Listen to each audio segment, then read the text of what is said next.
panafricaine For You Télévision, une autre vision du monde.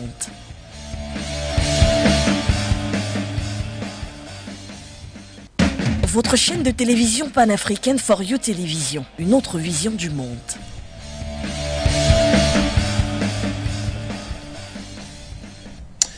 Les États-Unis ont mis en garde les nouvelles autorités du Burkina Faso de ne pas entretenir une relation, encore moins une négociation avec le groupe militaire Wagner, ou du moins la Russie de manière générale. Cette information a été notamment rendue publique par le journal Le Point et les propos sont notamment du secrétaire, du porte-parole du secrétaire de l'État du département américain qui a donc souligné cela. Une façon peut-être pour les États-Unis de davantage assumer leur position de puissance mondiale et première notamment en ce qui concerne la gouvernance du monde.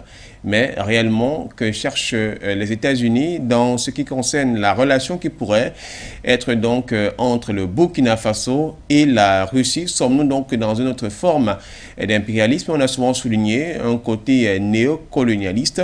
Est-ce qu'à travers cette injonction qui a une forme paternaliste, les États-Unis ne révèlent-ils pas leur vrai visage de ce qu'ils entendent opérer en Afrique? Mesdames, Messieurs, voilà tout l'enjeu de ce rendez-vous de l'Info à chaud édition du 6 octobre 2022.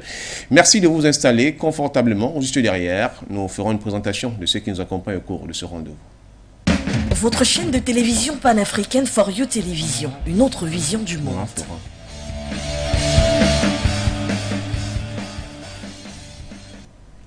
Burkina Faso, quête de l'impérialisme en Afrique, les États-Unis révèlent-ils le vrai visage? C'est la thématique de ce rendez-vous de l'Info à chaud qui se prépare donc sur vos antennes. Pour en parler, nous avons donc deux invités. L'un est un homme rompu à la tâche de la question panafricaine, mais également aussi d'un regard sur l'aspect géostratégique, géopolitique et même politique. Patriarche, nous on l'appelle ainsi, Patience Parfum d'Homme est avec nous. Bonsoir Patriarche, merci d'avoir accepté notre invitation. Bonsoir Florent Ouaha, bonsoir à nos nombreux téléspectateurs et téléspectatrices, si ça se dit. Bonsoir à tous nos valeureux techniciens et à tous ceux qui nous regardent à travers le monde. Bonsoir au vaillant peuple de Burkina Faso, et je pense que de plus en plus le voile se déchire.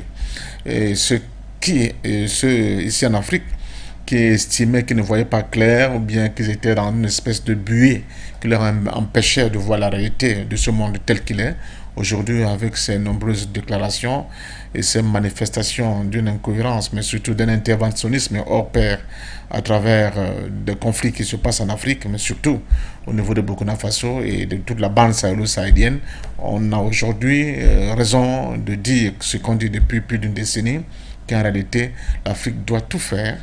Elle doit s'armer de conviction, de détermination pour se réapproprier sa souveraineté.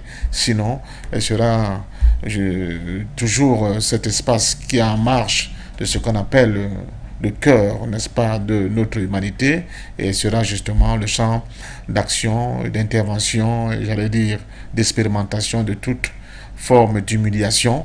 Et une fois de plus, nous allons voir au cours de votre émission, c'est la marque de fabrique de ceux qui pensent que c'est eux qui doivent régenter le monde et le dominer, et à nous Africains de prendre nos responsabilités et de ne plus accepter cette forme d'esclavagisme qui ne dit pas son nom, parce qu'il est grand temps pour que nous puissions mettre enfin au travail pour donner notre avenir à nos enfants. Merci pour cette invitation.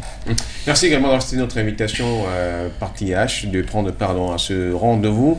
Autre invité à ce programme, Nabaloum Abdoulaye, qui est également devenu presque un fidèle dans la recherche notamment de solutions où l'Afrique doit trouver justement une indépendance totalitaire. Il est du Burkina Faso, les membres fondateurs de l'action, du mouvement Action pour la souveraineté du peuple, ASP Burkina. Bonsoir monsieur, merci d'avoir accepté une fois de plus de prendre part à ce rendez-vous cet après-midi. Merci mon frère et merci au doyen pour lui dire que c'est un honneur, un privilège de partager cette émission-là avec lui et avec l'ensemble des téléspectateurs de Forum Média.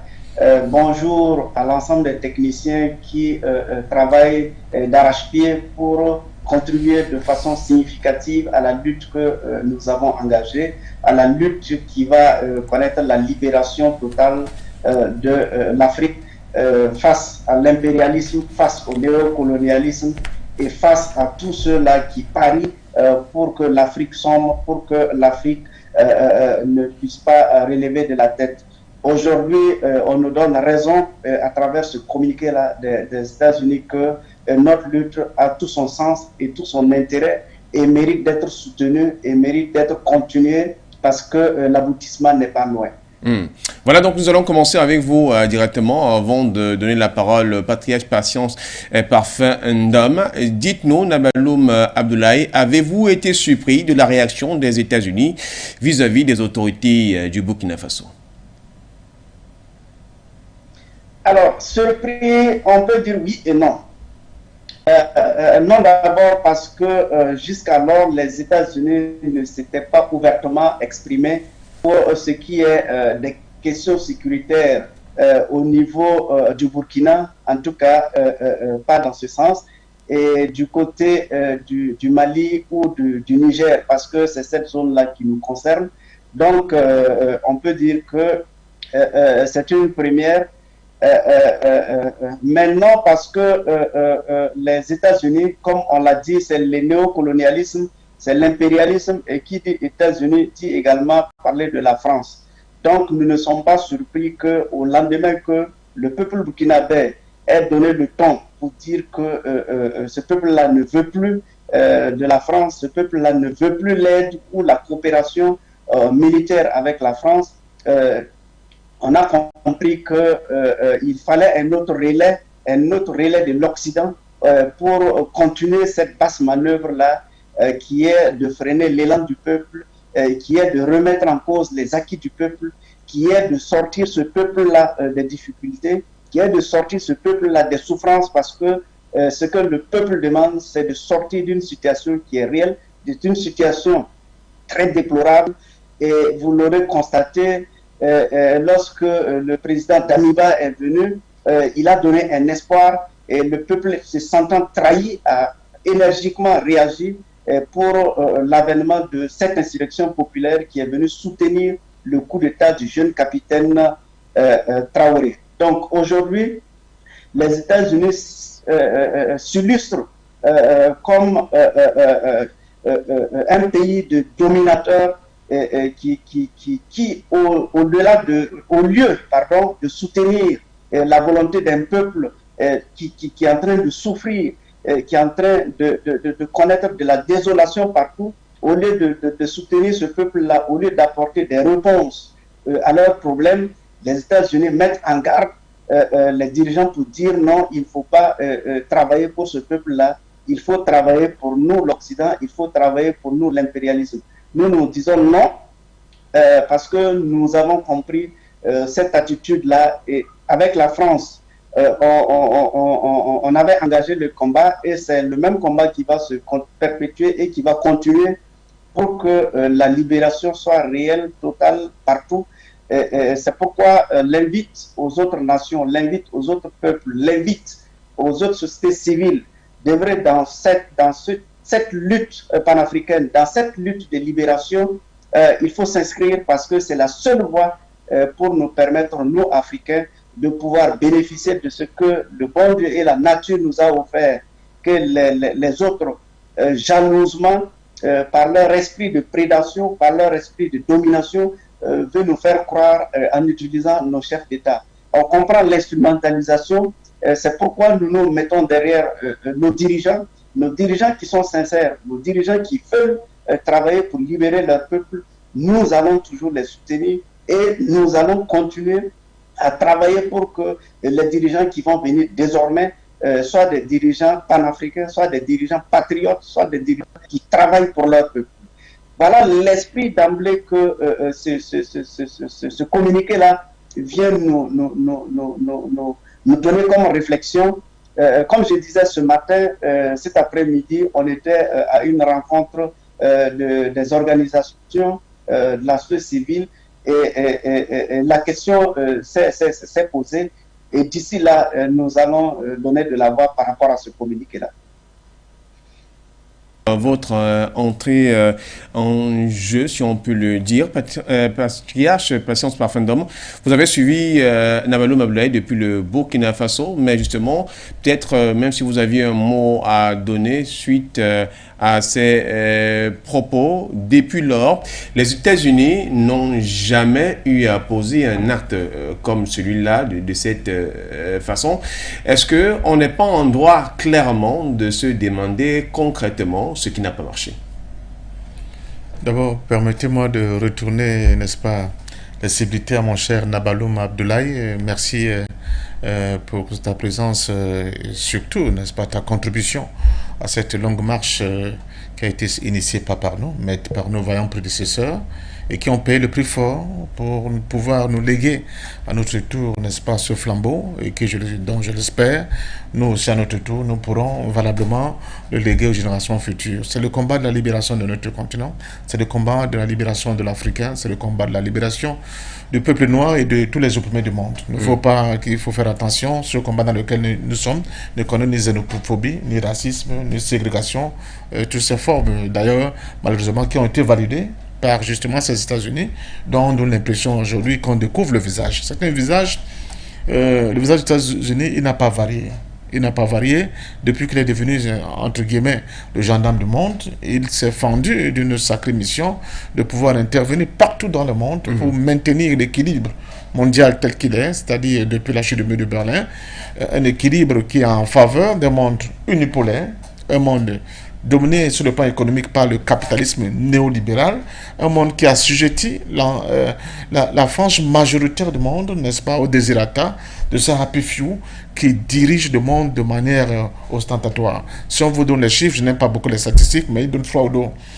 La fracture sociale sur le plan planétaire, laissons sur le plan domestique, mais sur le plan planétaire, est terrible.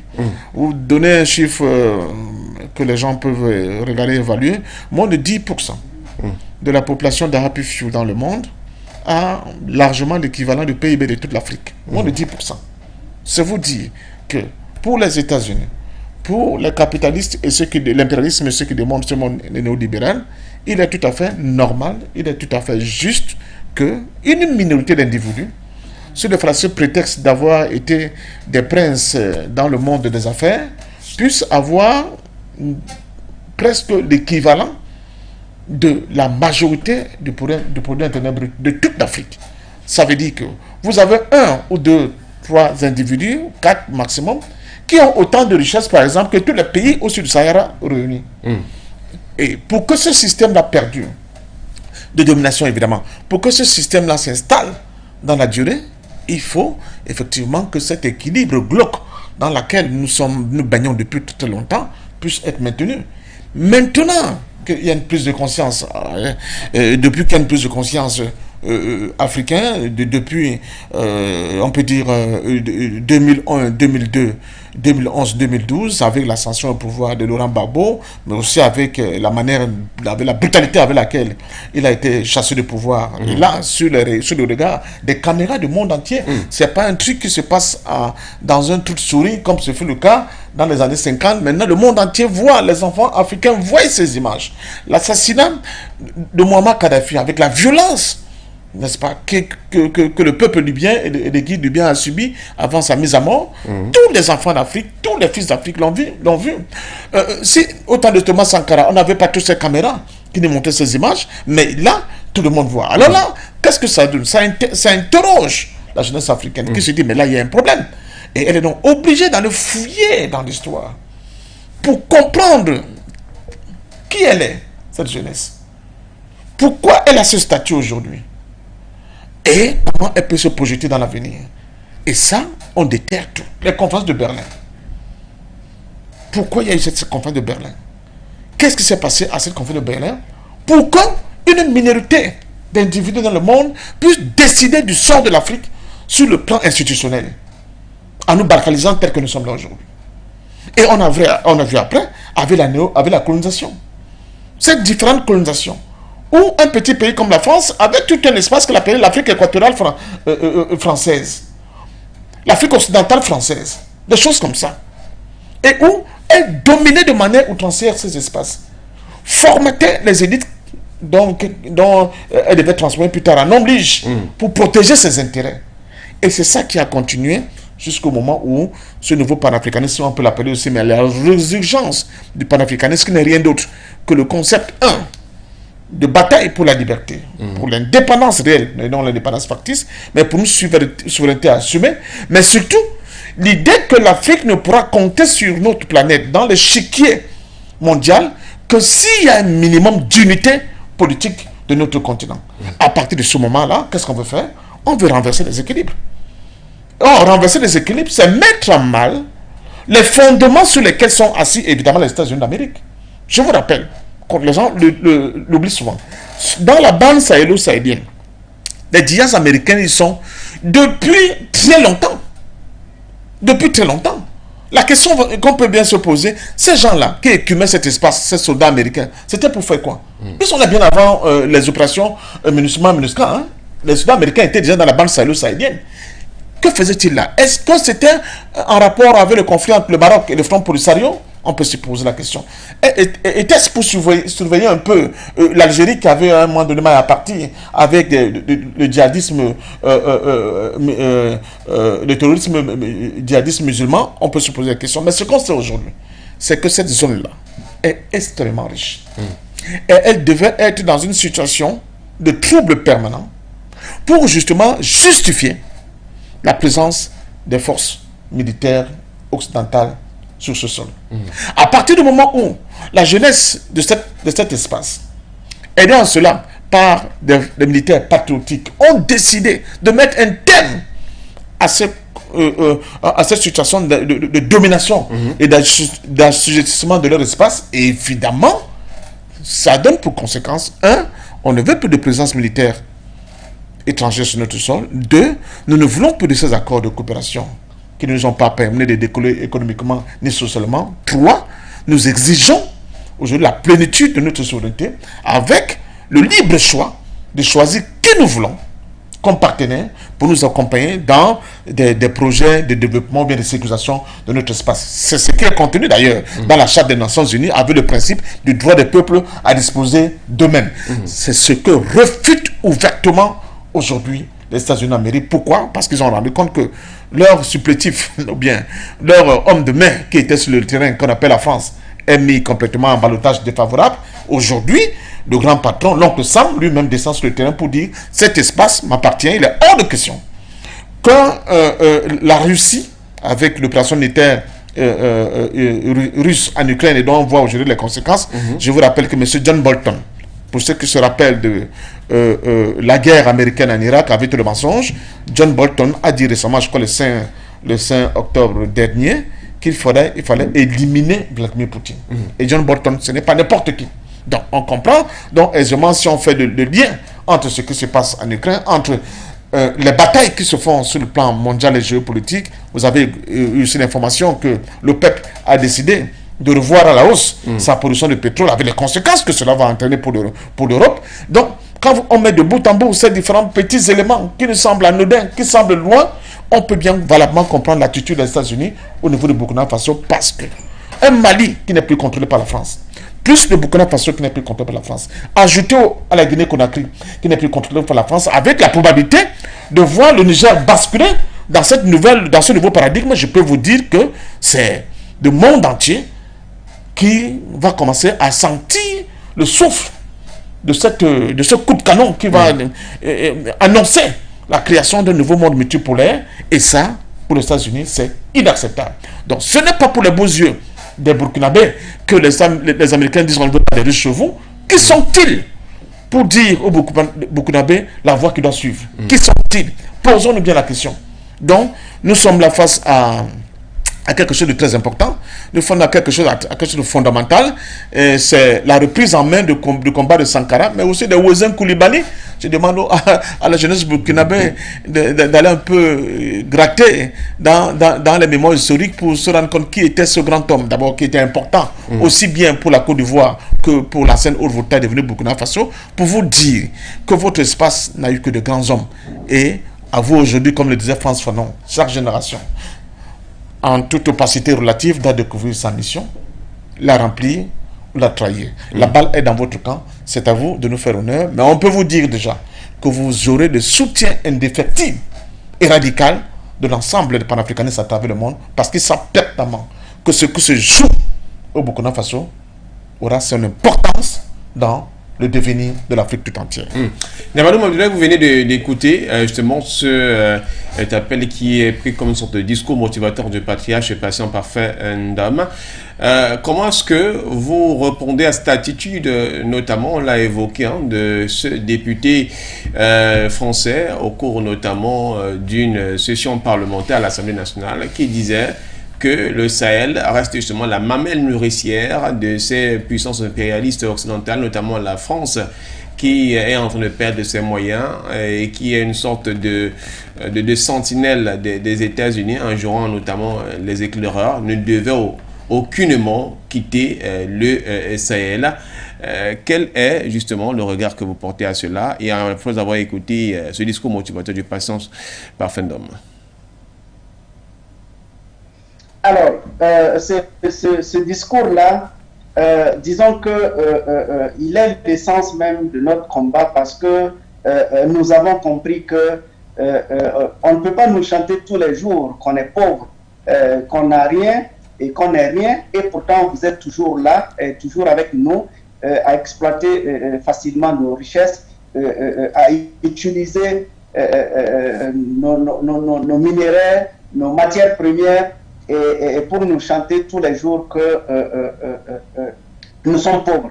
Non, la jeunesse africaine, à travers ses dévanciers, a très vite compris, et c'est vrai que le panafricanisme, ça demande beaucoup de travail, ça demande beaucoup de sacrifices, et nos dévanciers ont su bien poser les pas, et l'impérialisme a travaillé également à contrer et tous ces efforts-là. Et c'est pourquoi nous continuons cette lutte, parce qu'il faudra davantage que la grande majorité des Africains prennent conscience du potentiel, prennent conscience de toutes les ressources que nous disposons, de tout ce qui est, de tout ce qu'on nous a servi par le passé, à travers d'abord par les systèmes scolaires, les systèmes d'enseignement.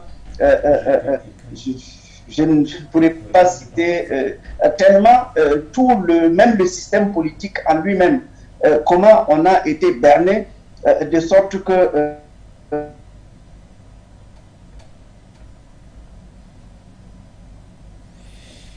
Namadou Abdoulaye qui semble avoir eu quelques problèmes de communication avec la connexion, et ça nous donne également aussi l'occasion de pouvoir inviter justement nos téléspectateurs à réagir par les différents codes d'accès, comme c'est en le font déjà. Je transmets déjà les salutations merveilleuses des internautes qui réagissent sur la page Facebook For You Media au patriarche patient parfait Ndom, à qui on a dit très ravi de le savoir à nouveau sur les antennes de For You Media Africa.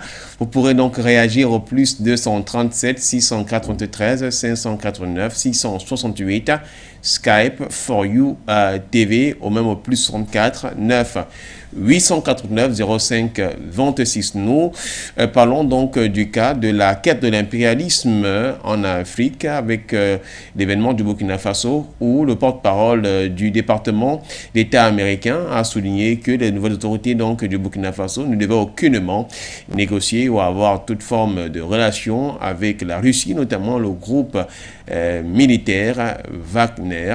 Et l'on s'interroge, est-ce que les États-Unis révèlent-ils donc enfin le véritable visage sur le continent, ce qui concerne donc la quête de l'impérialisme? Patience parfait Ndom, on attend bien sûr que Namadou Abdoulaye nous rejoigne à nouveau. Donc, on va reprendre d'abord le président Bandakani qui est en ligne depuis la Côte d'Ivoire. Nous faisons savoir du côté de la réalisation. Président panafricain de haut vol, merci d'avoir accepté de prendre part à ce rendez-vous avec votre contribution. Bonsoir. Bonsoir, monsieur le journaliste. Ce n'est pas le président Bandakani, c'est son fils qui est en Côte d'Ivoire ici qui vous appelle. Allez-y. D'abord, je tenais à vous saluer For You Media pour tout ce que vous faites. Je suis très heureux de voir mon patriarche, mon grand-père, mon père, Parfum d'Or, sur le plateau. Lui là que ça fait plus de 10 ans que je le suis. Grand-père, sois salué depuis ta position. Que Dieu te bénisse. Sache que je fais partie de tes enfants qui sont intelligents, qui ont décidé de mettre tous tes enseignements en pratique et de l'inculquer à tes petits-enfants et aux petits-enfants de tes petits-enfants. Grand-père Parfum d'Or, sache que nous t'aimons très fort. Nous te disons merci pour tout ce que vous avez été. Nos dirigeants n'ont pas pu nous donner cela. Ces fausses écoles qu'ils nous ont inculquées n'ont rien nous apporté. Mais en moins de 10 ans, grand-père Parfum d'Or, regardez ce que vous avez été pour nous. Nous voulons vous dire merci. Que Dieu vous bénisse. Concernant le sujet de ce soir, vous savez, nos colons ne sont qu'intelligents pour faire le mal. Ils ne sont qu'intelligents pour faire le mal. Dans le mal, ils sont très intelligents. Pour nous violer, pour nous piller, pour nous détruire, ils sont intelligents. Et ils sont superbement, ils sont subtils. Ils sont des démons, ce sont des démons. Voilà, ce sont des démons. Donc, ils sont forts. Ils ne sont pas conscients, ils ne sont pas intelligents de détecter que ça fait plus de 10 ans que le grand-père Parfum d'Or était en train de les avertir, était en train d'éduquer ses enfants, était en train de leur dire que mes enfants, là moi je n'ai pas pu, parce que votre arrière-grand-père n'a pas pu me donner. Mais moi, vu ce qui est arrivé à votre arrière-grand-père, voici ce que moi je vous donne. Depuis plus de 10 ans, Parfum d'Or était sur les plateaux, il était en train de parler. Eux, ils pensent que nous sommes des tarés. Pourtant, c'est eux qui sont des tarés. Les États-Unis, on savait ça. On connaissait déjà leur position. Ils n'ont rien à dire. Moi, je pensais que les États-Unis allaient nous parler de l'achat de l'impérialisme. Ils allaient nous parler de leur bilan après la guerre en Afghanistan. Ils allaient nous parler de la Palestine. Ils allaient nous parler des 2 bombes nucléaires qu'ils ont lancées à Hiroshima et à Nagasaki. Monsieur Joe Biden, s'il te plaît, viens nous parler de ça. Viens, on va faire le bilan. Joe Biden, s'il te plaît, les États-Unis, là où tu dors là, ce sont nos grands-parents qui ont construit les États-Unis. Ce sont nos grands-parents qui ont bâti là où vous dormez aujourd'hui, là où vous habitez, vous dites que vous êtes puissant. Pour votre information, nous savons que vous n'êtes pas puissant. Si vous étiez puissant là, depuis plus de combien de mois, la Russie vous a dévoilé. Vous êtes des fainéants. Monsieur Joe Biden, s'il te plaît, faut nous dire le bilan de ton action en Libye. C'est que vous avez oublié. Thomas Sankara a été écrit dans un livre. Kwame Nkrumah a été écrit dans un livre. Mais nous avons vu comment est-ce que vous avez détruit la Libye. Comment est-ce que vous avez été chassé en Afghanistan tout récemment. Comment est-ce que vous avez déstabilisé l'Iran en passant par l'Irak? Nous vous connaissons maintenant. Sachez que le peuple africain est debout. Il n'y a que les 10% des endocolons qui vous supportent. Et les 90%, nous sommes éveillés. S'il vous plaît, larguez une seule balle. Si un Africain, vous allez voir maintenant, nous n'allons plus vous laisser ce que vous avez fait en Libye. Joe Biden, s'il te plaît, une seule balle pour tuer un seul oiseau ou bien un poulet ici en Afrique, vous allez regretter toute votre vie. Si c'est ça, soyez-en sûrs, nous sommes maintenant bien organisés. Non seulement nous sommes organisés, mais nous sommes éduqués et nous sommes conscients de vos actes criminels. Criminels, nous allons vous juger, soyez-en sûrs. Vos enfants seront jugés. vos enfants seront jugés. Ne vous en faites pas. Le peuple africain est debout. Merci. Nous sommes prêts pour vous. Merci donc. La patrie ou la mort, nous vaincrons. Merci à vous, Monsieur Mbandakani. On vous appelle sur le forum que vous êtes le fils du président Mbandakani. Monsieur Gangoseli est en attente, s'il est toujours en ligne. Bonsoir, monsieur. Bonsoir à votre invité, monsieur Pascal Parfendom, patient Parfendom, qu'on a toujours du plaisir à écouter sur tout ce qu'il nous dit sur l'Afrique et surtout sur le Cameroun avec ce contentieux historique que nous avons avec la France. Monsieur Nara, pour répondre à votre question, il faut vraiment repartir à l'origine des choses. Les États-Unis, c'est un État formé par des renégats. C'est des Européens qui sont allés tuer des Indiens pour former ce pays. Et ils ont mis en place un système qu'on appelle le capitalisme. Et non seulement ils sont capitalistes, mais ils sont impérialistes. Donc du coup, Washington que vous voyez là est le centre international de toutes les corruptions. Donc, mais on ne dit pas corruption officiellement, on parle de lobbying. Donc quand vous avez votre problème, vous allez là-bas dans les deux chambres et vous faites valoir vos idées en payant. C'est de la corruption. Mais comme ils sont un peu bien futés, ils parlent de lobbying. Donc quand vous avez compris ça, vous allez alors, vous comprenez le rôle qu'avait la France pendant des années. C'est-à-dire pendant des années, la France était comme le gendarme de l'Afrique, puisqu'il ramenait tous les fruits de son banditisme et il partageait ça à l'ONU. Donc c'est pour ça que c'est elle qui écrit toutes les résolutions sur l'Afrique. Comment on peut autoriser à un autre pays d'aller écrire des résolutions sur comme si nous n'existions pas? Donc maintenant que ce mécanisme est très bien compris, voyons comment les choses ont évolué. Donc pendant longtemps, la France agissait en Afrique, elle n'avait même pas de compte, elle ne demandait même pas aux États-Unis, elle ne faisait même pas de lobbying, puisqu'ils ramenaient les dividendes. Elle ramenait les dividendes. À partir d'un certain moment, les choses ont commencé à se compliquer avec cette levée de bouclier du panafricanisme, et c'est là où la France a été obligée, comme vous l'avez dit, de faire tomber le masque en disant, mais écoutez, quand vous me voyez devant, c'est pas moi qui dirige ces choses-là, c'est les États-Unis. C'est à partir de ce moment-là, je crois depuis une quinzaine d'années, qu'on voit régulièrement quand la France est en difficulté, commencer à parler des États-Unis. Je vais prendre 3 exemples et vous allez comprendre. Il y avait, comment on appelle ça, lorsqu'il fallait renverser Laurent Gbagbo, à un moment donné, les Français se sont retrouvés face à une difficulté parce que tout le peuple était derrière Gbagbo. Dépassé, la France a commencé à faire des menaces en disant Barack Obama a appelé Laurent Gbagbo en lui offrant ceci, ça. Donc ce sont des pressions qui montrent souvent que la France est en difficulté. Deuxième exemple, c'est l'assassinat du colonel Kadhafi. Donc l'assassinat de Kadhafi, la France s'est trouvée face à une armée qui était très forte. Elle a fait appel à ses alliés, mais ce n'était pas tout. Elle a dit que c'est les États-Unis qui étaient derrière. Mais pour bien comprendre ce qui se passe, en réalité, je vous assure, le président américain n'est pas au courant de ça. Il vous dit que c'est le temple du capitalisme. Donc, il ne s'occupe pas des petits détails. Quand vous faites votre lobbying et vous allez dans votre petit coin, vous trouvez un parlementaire, il sort la note. La note que vous avez sortie là, beaucoup de personnes dans le département américain ne sont même pas au courant. C'est chez nous, ici en Afrique, que ça fait du bruit. La preuve, le président Barack Obama a écrit un livre. Moi, je ne l'ai pas lu, mais dans ce livre, il aurait dit la seule chose qu'il regrette, c'est d'avoir laissé que ces gens-là tuent Kadhafi. Parce qu'il n'était pas au courant. Il y a des gens qu'on est venu corrompre dans son équipe et qui ont donné le feu vert. Et ce que nous voyons maintenant au Burkina Faso, c'est pareil.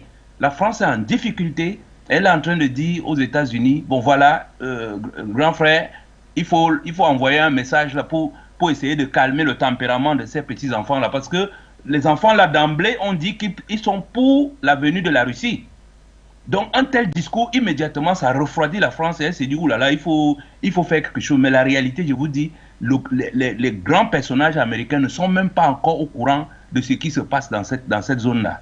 Voilà ce que je souhaitais dire pour essayer de compléter ce que disait M. Parfendom. Merci de m'avoir écouté.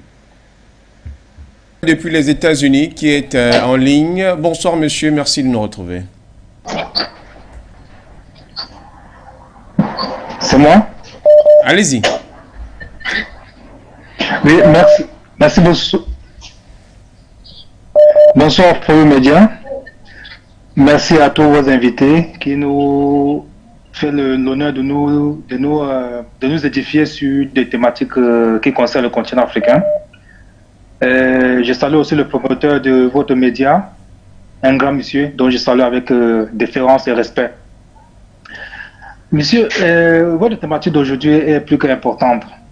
Je voulais juste donner mon point de vue par rapport à l'actualité pour dire nous savons comment se comportent ces gens. L'Occident n'a de respect pour personne, y compris pour leur propre population. Ils n'ont pas de respect pour eux-mêmes. Donc, ça ne peut pas nous étonner qu'ils commencent à proférer des menaces concernant le continent africain et plus particulièrement le gouvernement du Burkina Faso. C'est la résistance, rien que la résistance qui va nous sauver. Parce que sans la résistance, nous ne pourrons pas faire face à la menace qui guette le continent. Donc, nous allons toujours continuer dans la même lancée de sensibilisation. Notre peuple est sensibilisé. Actuellement, les médias panafricanistes font le beau jour et notre peuple est plus que jamais armé moralement et n'entendent que des dirigeants qui puissent prendre leurs responsabilités pour pouvoir amener à bien notre indépendance véritable. Donc je m'arrête ici et je vous remercie. Bonne continuation. Voilà, merci à vous. Patriarche, je vais passer en parfait un homme. Quand vous avez justement écouté ces propos, il y a d'abord un tout premier qui a souligné le travail que vous abattez depuis une dizaine d'années. Je pense clairement que l'éveil panafricain ou l'éveil africain est au beau fixe ou du moins est en train de se réarmer. Oui, bon, je le concède, n'est-ce pas, tout ce qu'il a dit. Bon, je lui adresse nos remerciements. Je ne suis pas seul. On a été tout un groupe qui a pris les taureaux par les cornes et s'est avancé. Et dans ce chemin-là, malgré les golubets, les crachats, les insultes, nous sommes pour la plupart le noyau issu d'une famille politique qui a toujours été dans la résistance. C'est l'Union de population du Cameroun, c'est l'UPC, c'est ça qui est vrai. Et nous disons aujourd'hui que nous ne sommes pas du tout étonnés. Nous ne sommes pas du tout étonnés, d'autant plus qu'il y a des mutations profondes qui se passent dans le monde aujourd'hui. Et à moins qu'on ne soit une certaine Ursula von der Leyen qui estime que les Africains ne peuvent pas réfléchir par leur propre tête, la jeunesse africaine précisément, depuis un certain temps, se rend compte qu'il y a quelque chose qui ne tourne pas rond. Comment est-ce possible que vous soyez dans un continent, M. Florent Ouaha, aussi riche que notre continent africain, et que vous avez les enfants qui meurent, faute d'avoir de quoi manger? Nous sommes comme des enfants qui ont j'aime prendre cet exemple, des enfants qui ont des poches qui sont bourrées de diamants, mais qui sont affamés. On n'a pas d'école de qualité, des infrastructures routières, ferroviaires de qualité. Nous n'avons pas d'hôpitaux de qualité. Nous n'avons pas des économies qui puissent donner des jobs à la plupart des jeunes gens comme vous qui sortez des grandes universités et grands centres de formation chez nous. Nous sommes dans l'incapacité de nous-mêmes de penser et de projeter l'optique ou bien la forme que nous voulons pour notre développement sans qu'on ne soit censuré, soit par les FMI, la Banque mondiale, les partenaires bilatéraux et multilatéraux, sans oublier cette monnaie nazie qui continue de régenter l'ensemble de nos économies. À partir de ce moment-là, pour des jeunes qui ont fait des bonnes études, qui se sont cultivés, qui ont fait le tour du monde, ne l'oublions pas, beaucoup de jeunes Africains aujourd'hui ont quand même fait les temples de savoir les plus importants sur cette planète. Revenus en Afrique, ils se posent la question, exactement la même question que ceux de nos parents et arrière-grands-parents qui ont fait la Première Guerre mondiale, la Seconde Guerre mondiale, s'étaient posés. Mais qu'est-ce que ces gens-là ont de plus différent que nous? En quoi sont-ils plus importants et plus solides que nous, sur le plan physique et sur le plan intellectuel? Mais pourquoi nos pays doivent continuer à sombrer comme ça dans cette misère indescriptible et cette pauvreté pratiquement endémique? Et là, à partir du moment où on dit que le début de la libération d'un esclave, c'est la prise de conscience de son état d'esclave. À partir du moment où ce diagnostic a été posé, les gens ont commencé à se dire, mais non, il y a un problème. Et Et ils ont identifié le problème.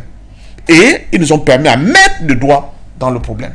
Donc, les États-Unis, qui ne veulent pas comprendre qu'il y a des mutations profondes qui se sont produites ici, chez nous en Afrique, ils sont en train de prendre le mauvais côté de l'histoire. Parce que s'ils continuent comme ça, ils vont finir comme ont fini tous les grands empires. Je l'appelle, la Rome antique était hyper puissante, qu'elle allait même au-delà du pourtour de la Méditerranée. Mais elle a fini par s'écrouler. Pourquoi? Parce que les peuples qu'elle considérait hier comme les peuples barbares, à un moment donné, se sont rendus compte de la faiblesse du point de vue de la programmation et de l'idée de l'homme que se faisaient, n'est-ce pas, ces grands monarques romains. Et finalement, se sont organisés pour attaquer la Rome et la détruire. Aujourd'hui, peut-être cette attaque ne se fait pas de manière frontale, comme la France essaie de nous imposer cette guerre dans la bande sahélo-sahélienne, mais elle se fait par des différents bouts. Elle se fait sur le plan culturel. Vous n'avez pas remarqué quelque chose dans le monde? Quand on parle de culture aujourd'hui et de sport, vous avez la chance de trouver que quand on parle des icônes dans cette discipline, près de 70% sont des Noirs. Et près de 50% des Africains. Ça doit vous interpeller. Alors, si on passe là-dessus, on revient dans la domestication de la science. On ne le dit pas assez. Mais les Africains, de plus en plus, sont les hauts top au niveau de la domestication de la science. Ils sont à la base des principales innovations essentielles aujourd'hui sur notre planète. Donc, ces gens-là, ça veut dire qu'il y a une mutation qui s'est opérée. Il y a un glissement de curseur qui s'est opéré. Donc, elle ne peut produire que des masses critiques qui vont remettre en cause le monde tel que les États-Unis le voient aujourd'hui et leurs amis du camp occidental, et évidemment, pousser vers de nouveaux accords avec de nouveaux partenaires. Pourquoi? Pour faire des choses simples. Redonner à l'homme africain sa dignité. Parce que c'est de ça que ça s'agit en général. Donc, je pense que, évidemment, je suis d'accord avec tout ce que nos amis venaient de dire. Nous sommes à un tournant extrêmement important. C'est vrai, la lutte sera très dure, hein, parce que ce n'est que le début de nos difficultés. La lutte sera très dure. Mais, ça sera toutes les grandes révolutions du monde. Quand on parle de révolution, ne voyez pas seulement les gens avec des couteaux entre les dents, mais quand on parle de révolution, c'est un changement qualitatif. Toutes les grandes mutations dans le monde n'ont jamais été un long fleuve tranquille. Ça a des embûches, ça a des hauts, des bas, des cascades, des violents mouvements d'eau, n'est-ce pas? Donc, ça va passer par là. Mais une chose est sûre, de manière radicale, l'Afrique va poursuivre son chemin vers sa libération, vers son indépendance et vers son autonomie réelle qu'on appelle la souveraineté. Et cela va permettre au monde d'avoir un autre visage. La libération de l'Afrique va créer un cataclysme sur le plan mondial. C'est ça que les tenants du pouvoir actuel, qui justifient ce monde d'iniquité et d'injustice, de violence, mais surtout ce racisme qui ne dit pas son nom, ils tremblent dans le trip. Parce qu'ils savent que ce nouveau monde qui est en train de se profiler à l'horizon va complètement changer la face du monde et donner la possibilité à l'humain, enfin, d'être en accord avec cette planète que Dieu nous a gracieusement offerte, mais surtout de se dire que ce bien que le Créateur nous a donné, nous devons tout faire pour le protéger. Et pour le protéger, nous devons faire quoi? Nous devons prendre l'axe, n'est-ce pas, des sciences qui préservent l'homme et l'humanité, l'axe des comportements et des attitudes qui nouent des formes de solidarité de manière radicale, mais surtout l'amour. Il faut qu'on mette l'amour au cœur du projet humain. Parce que de plus en plus, le capitalisme a complètement évacué le sens premier de l'amour au centre du projet humain. C'est pour ça que nous avons cette société de plus en plus hybride, où on ne sait plus où on va, on ne sait pas ce que demain sera fait, on ne sait même pas ce que c'est l'homme aujourd'hui, parce que l'homme est devenu tout et n'importe quoi. On ne sait pas si c'est un animal, si c'est un avatar, si c'est quelque chose qui est venu de l'espace, parce que les tenants du pouvoir, ceux qui ont l'argent et ceux qui continuent de piller le reste du monde pour avoir la qualité de vie qu'ils ont là aujourd'hui, ne permettent pas évidemment que l'Afrique, qui est l'homme premier, quand on prend notre humanité, qui est l'homme premier, puisse rejaillir de sa puissance et proposer, n'est-ce pas, à notre planète, n'est-ce pas, cet humanisme qui fera de l'homme un exemple, je ne dirais pas parfait, mais accompli de ce que c'est l'amour. Et c'est pour ça que ces batailles, quand je parle d'amour, ne voyez pas ça comme des trucs bibliques, non. Prenez ça dans le sens du combat. Si vous n'aimez pas des gens, Vous ne pouvez pas vous battre pour eux. Et à la jeunesse africaine, c'est bon, vous êtes mobilisés. Mais maintenant, organisez-vous dans les différents secteurs, organisez-vous dans les différentes structures, parce qu'il n'y a que l'organisation, avec les passerelles que les différentes organisations vont créer, qui vont nous permettre de résister à ce tsunami qui arrive, parce qu'il y a un lion blessé qui est sur le point de mourir, et c'est à ce moment qu'il est le plus dangereux, parce que ces derniers coups de griffe sont souvent très acérés. Merci à vous, c'est toujours un plaisir de prendre le temps de vous écouter. On serait dit que nous sommes dans un cadre où on reçoit un homélie, mais peut-être une homélie justement de la science également. Vous aimez les histoires d'église africaines. Voilà, donc on va prendre Joël en ligne donc avec nous. Bonsoir. Zarfel, voilà, Zarfel finalement qui est en ligne depuis l'Allemagne. Zarfel, bonsoir. Ok, bonsoir, Noir. Excuse-moi si j'ai écorché votre... Non, allez-y. Je salue, comment dirais-je, monsieur Parfum d'Homme. Je salue tous les techniciens, je salue tous ceux qui regardent la télévision For You. Voyez-vous, monsieur Parfum d'Homme, le plus souvent, vous êtes un grand politicien. Moi, je n'ai jamais fait l'apologie de quelqu'un. Mais quand je vous écoute, vous dites, ouais, je n'ai pas fait, je ne suis pas un griot. Parce que je n'en pas. Parce que quand j'entends des gens qui font le griotisme, le plus souvent, ça m'énerve. Donc, quand je vois quelqu'un qui dit la vérité, il est mieux de l'encourager dans ce sens-là. Mais ce que je veux dire à mon frère Parfum d'Homme, c'est-à-dire que le plus souvent, quand vous regardez, aujourd'hui, c'est que nous les Africains, c'est qu'on oublie le plus souvent nos dirigeants, ceux qui dirigent ces pays-là. Parce que la technologie, ils mettent ça de côté et puis ils font autre chose. Regardez dans toute l'Afrique, là, c'est quelle école de la technologie aujourd'hui qu'on a développée. Toutes les grandes écoles dans tous les pays africains, là, ce sont des écoles de la prostitution et des braqueurs. Excusez-moi du mot, excusez-moi du mot. Parce que tous ceux qui sortent de ces écoles-là, ils n'ont rien dans la tête. Rien. Et que si on obligeait tous ces écoles-là à se transformer comme des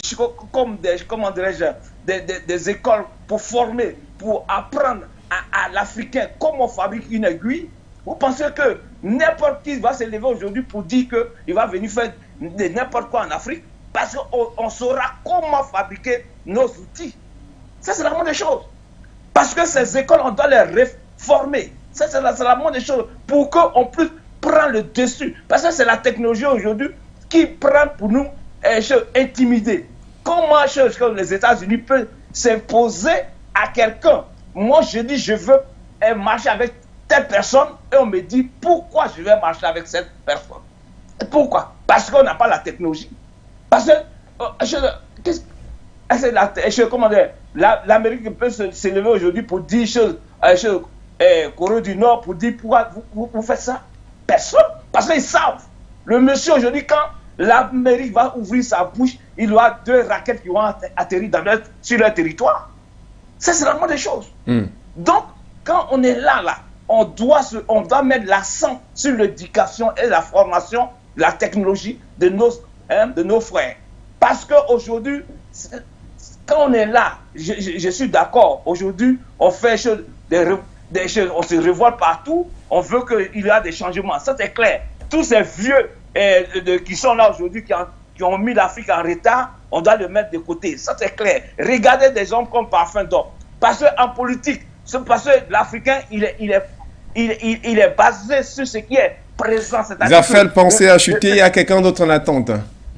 Ok, bon, je vais shooter un peu parce que si je rentre dans trop, je vais prendre trop de machin. Donc, je dis à mon frère Parfum d'Homme, vraiment, je suis trop d'accord avec tout ce qu'il est en train de dire sur le plateau et qu'il continue dans ce sens. Et nous, les Africains, il faut qu'on change de mentalité pour qu'on puisse aussi être sur le même pied d'égalité avec ces Européens. Merci. Merci à vous. On prend dans cet appelant depuis la Côte d'Ivoire. Bonsoir, monsieur. Merci de vous présenter. Avant de le piquer, moi, quand tu vas à la maison, tu prends ton compteur, tu regardes l'index que vous. Allô? Est-ce qu'on va donc finalement avoir cet appelant qui était en attente depuis la Côte d'Ivoire pour qu'il puisse s'exprimer?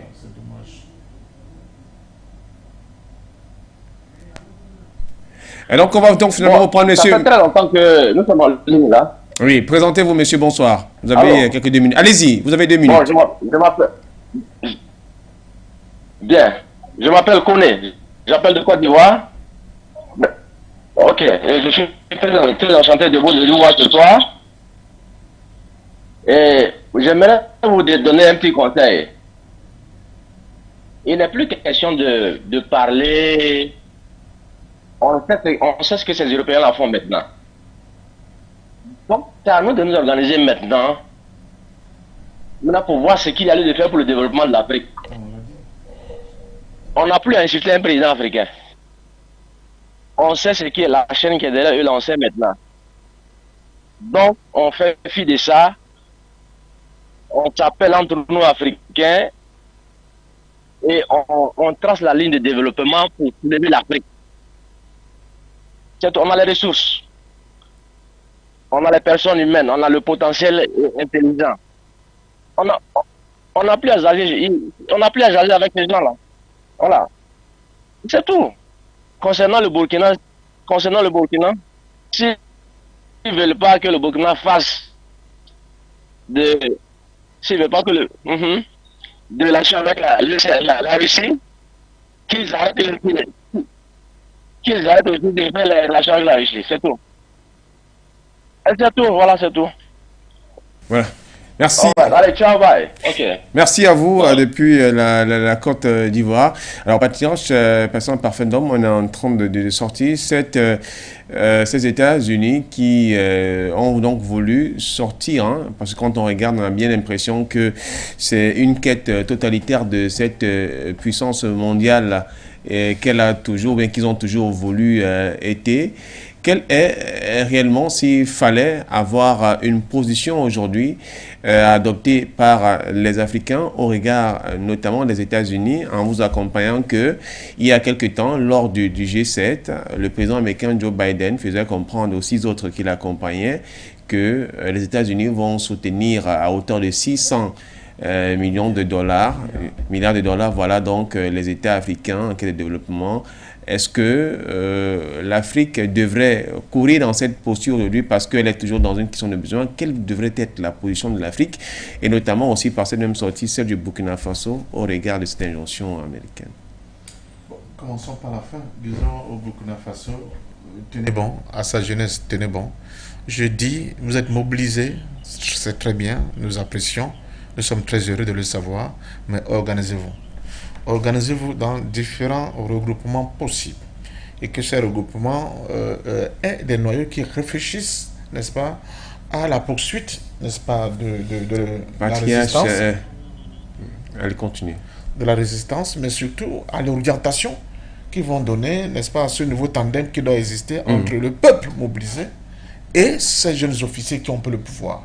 Ces jeunes officiers qui ont peu le pouvoir ne pourront résister que s'ils ont, n'est-ce pas, ce soubassement qui vient des entrailles du peuple, qui est prêt à les porter et à les protéger contre vents et marées, surtout contre toute forme de menace, comme c'est le cas de la menace américaine. Alors, pour le cas des États-Unis, et là, c'est une leçon que nous devons dire à notre jeunesse qui se bat pour qu'on ne reste pas dans les enclos qui ont été construits à Berlin en 1884. Il faut sortir de ces enclos. Parce que les États-Unis elles-mêmes, n'est-ce pas, ou bien eux-mêmes, je ne sais pas très bien, c'est quoi? C'est une construction.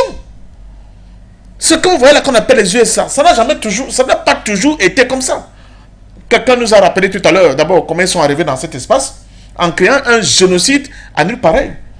Le plus grand génocide, quand vous parlez aux Indiens de cette date, je crois, de 1900, je crois, 84, ils mettent les mains sur la tête. C'est un véritable génocide. Mais passons. Pour avoir l'entité politique, militaire et économique qu'on appelle les États-Unis d'Amérique, ce fut une construction qui a commencé d'abord par les États de l'Est, de la côte Est. Les 13 États dans un premier temps. Et puis progressivement, qui ont commencé à agréger les autres États jusqu'au niveau de la côte Ouest avec la Californie. N'est-ce pas? Et qui ont formé ce grand pays maintenant qu'on appelle les États-Unis, qui est capable de se lever maintenant pour venir donner des injonctions au peuple africain. Alors, la question qu'on peut valablement se poser, est-ce que l'Afrique telle qu'elle est là aujourd'hui, balkanisée, c'est une espèce de Bantoustan avec nos micro-États là, est-ce que nous pourrons résister au combat de titans qui s'annonce là, si nous continuons à être comme nous sommes là? N'est-il pas temps aujourd'hui de poser la question de l'unité politique de notre continent, des États-Unis d'Afrique? Ce n'est pas petit. Est-ce que ce n'est pas le moment de poser cette question-là? On dit seul, on va loin. On va vite, je veux dire. Mais ensemble, on va loin.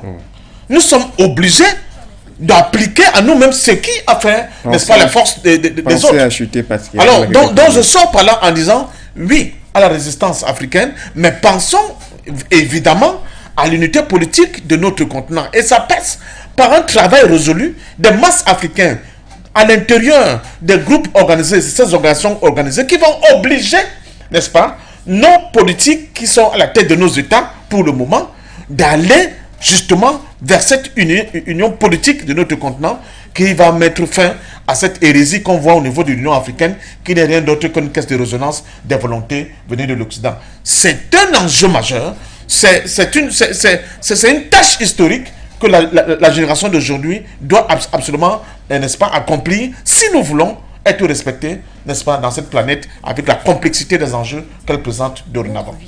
Voilà, merci donc à vous. Voilà les paroles de sage d'un patriarche à nous offert en cette soirée du 6 octobre 2022. L'Afrique donc doit aller dans un cadre d'unité, à savoir donc nouer un nœud. Généralement on dit une seule main ne peut aucunement attacher un paquet. S'il faudrait donc que nous parvenons à sortir de cet impérialisme totalitaire, il va falloir faire une marche commune.